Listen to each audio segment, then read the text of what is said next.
Hi friends, నేను మీ కేకే. ఇప్పుడు మనం పాతకాల పద్ధతిలో చికెన్ కర్రీ పుల్కా చేయబోతున్నాం అనమాట. చికెన్ కర్రీకి ముందుగా అల్లం వెల్లుల్లి పేస్ట్ మనం మసాలా అంతా రెడీ చేసుకుంటున్నాం. దీన్ని ఏంటంటే మనం ఇప్పుడులాగా మిక్సీలో కాకుండా రోటిలో పూర్వ పద్ధతిలో రోటిలో నూరేవాళ్ళు అనమాట. అలానే మనం రోటిలో నూరటం జరిగింది మసాలా అంతా. ఇలా నూరితే ఏంటంటే మనకి దాంట్లో ఉన్న టేస్ట్ అంతా మనకి తెలిసిద్ది, ఆ ఫ్లేవర్ మొత్తం.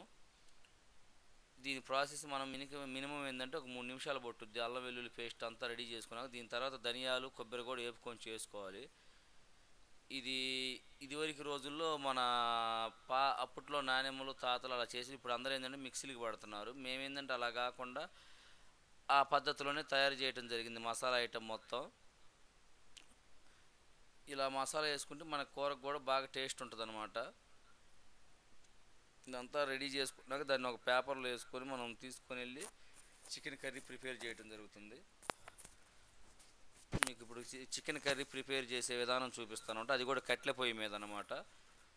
దాని ప్రాసెస్ మీరు చూడండి.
Please like, share, subscribe and comment.